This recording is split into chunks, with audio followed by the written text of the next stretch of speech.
उसकी भी शुभकामना देता हूं।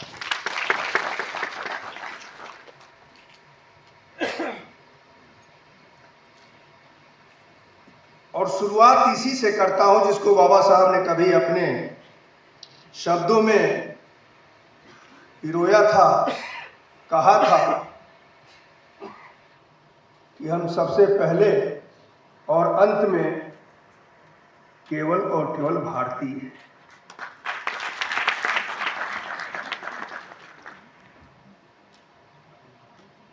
उन्होंने इस बात को कहा था कि मैं उस धर्म को मानता हूं जो धर्म समानता को सिखाता हो, भाईचारे को सिखाता हो। समानता और भाईचारे का ही परिणाम था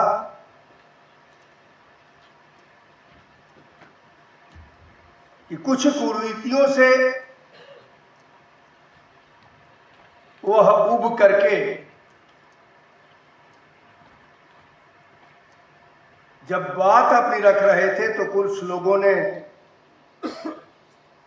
उन्हें विभिन्न धर्मों का आग्रह किया कि आप हमारे साथ आइए, लेकिन उन्होंने अपने उसी मार्ग को अपनाते हुए कि सबसे पहले और अंत में हम भारतीय हैं और मैं उस धर्म को मानता हूं जो समरसता को सिखाता हो, समानता को सिखाता हो, भाईचारे को सिखाता हो, तो उस समय उन्होंने बौद्ध धर्म को ग्रहण किया था।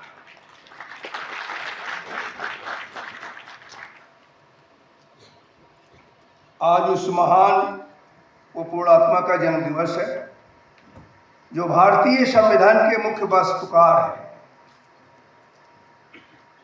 और जिन्हें भारत के संविधान का जनक भी कहा जाता है।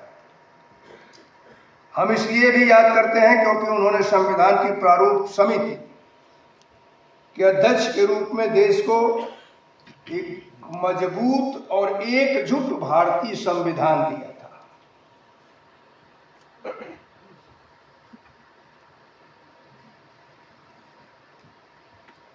डॉक्टर भीमराव अंबेडकर के 125वें जयंती के रूप में 26 नवंबर 15 को संविधान दिवस के रूप में मनाया गया था। संविधान दिवस के रूप में भारत सरकार ने पहली बार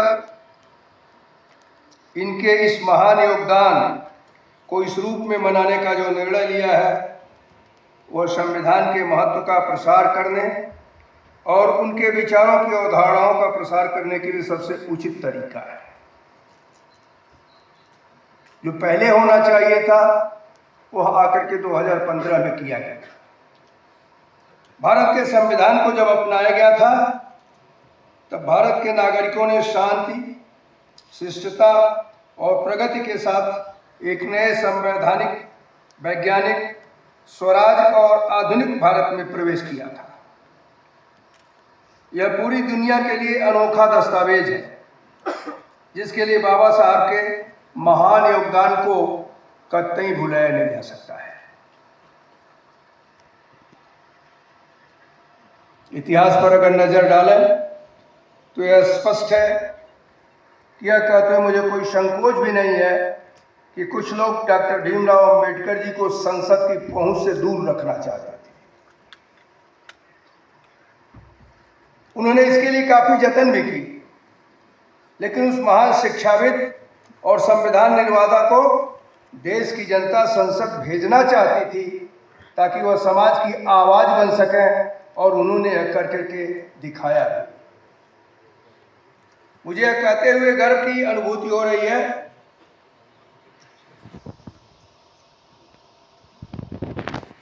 कि जब डॉक्टर अंबेडकर जी को विभिन्न तरीकों से अलग करने का प्रयत्न किया था तो भारत के प्रधानमंत्री नरेंद्र मोदी जी ने देश की इस महान शख्सियत को स्थान दिया जिसके वह पात्र थे। बाबा साहब से जुड़े तीर्थस्थलों को पंच तीर्थ के रूप में विकसित करने का काम यशस्वी प्रधानमंत्री नरेंद्र मोदी जी ने किया। मैं समझता हूं कि जब वह पंचतीर्थ की बात आई तो लोगों को भी एक आत्मसंतोष हुआ था। स्वयं प्रधानमंत्री जी कई अवसरों पर उन स्थानों पर गए, उनमें चाहे अंबेडकर जी की जन्मस्थली महू हो या महाराष्ट्र में इंदू मिल की जमीन खरीद करके चौतन्य भूमिका पर स्मारक के रूप में विकास करने का पहल, नागपुर में दीक्षा स्थल को अंतर्राष्ट्रीय स्तर पर विकसित करने की बात हो, या फिर दिल्ली में बाबा साहब के परिनिर्वाण स्थल और 15 जनपद पर स्मारक बनाने की बात हो, उन्होंने पूरी शिद्दत से पंचतीर्थों के विकास में योगदान दिया ताकि बाबा साहब की स्मृतियां अमर रहें और भावी पीढ़ी उनके तप व त्याग से सीख ले सके। प्रधानमंत्री जी का यह कथन बिल्कुल सही है कि बाबा साहब ने हमें सिखाया है कि जब हम राष्ट्र निष्ठा और समाज निष्ठा से काम करेंगे तो हमारी दिशा हमेशा सही सिद्ध होगी। यही वजह है कि इतने सालों के बाद भी वह सबके प्रेरणा के स्रोत बने हुए हैं। बाबा साहब का कहना था कि बुद्धि का विकास ही सबसे महत्वपूर्ण विकास है। जैसे अभी संचालन में ओम प्रकाश जी कह रहे थे, फिर भी सामाजिक विकास आवश्यक है। एक विकसित समाज के व्यक्ति को उतना व्यक्तिगत और पारिवारिक संघर्ष नहीं करना पड़ता जितना एक अविकसित समाज के व्यक्ति को करना पड़ता है।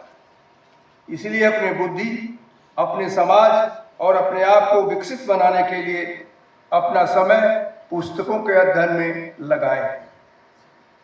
डॉक्टर बाबा साहब अम्बेडकर एक उच्च शिक्षित व्यक्ति, प्रोफेसर और शिक्षाविद, एक अग्रणी वैश्विक विचारक थे। उनके व्यक्तित्व के कई पहलू हैं। डॉक्टर अम्बेडकर ने अपने जीवन में शिक्षा को सबसे महत्व दिया और उन्होंने जोर देकर के कहा कि शिक्षा के माध्यम से ही मनुष्य समृद्ध हो सकता है। उनकी शैक्षिक योग्यता, विद्वता और प्रतिभा इतनी व्यापक और शानदार है कि उन्हें दुनिया के सबसे बुद्धिमान व्यक्ति के साथ साथ ज्ञान के प्रतीक के रूप में भी जाना जाता है। उनका कहना था कि आप शिक्षित हो गए, इसका मतलब यह नहीं कि सब कुछ हो गया। शिक्षा के महत्व में कोई संदेह नहीं है, लेकिन शिक्षा के साथ साथ नैतिकता भी सुधारी जानी चाहिए। नैतिकता के बिना शिक्षा का मूल्य शून्य है। हमें अपने ज्ञान का उपयोग अपने भाइयों और बहनों के सुधार एवं प्रगति के लिए करना चाहिए, तभी भारत समृद्ध होगा। बाबा साहब अम्बेडकर का समानता, सामाजिक न्याय और व्यक्तिगत स्वतंत्रता का संदेश आज भी उतना ही प्रासंगिक है जितना उस समय उन्होंने कहा था। उनका जीवन और कार्य दुनिया भर में लाखों लोगों को प्रेरित करता है और उनकी विरासत को हमेशा समाज के दबे, कुचले और वंचित वर्गों के लिए आशा के किरण के रूप में याद किया जाता है।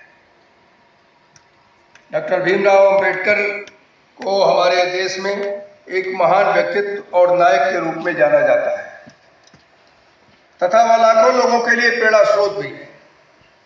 बचपन में छुआछूत का शिकार होने के कारण उनके जीवन की धारा पूरी तरह परिवर्तित हो गई।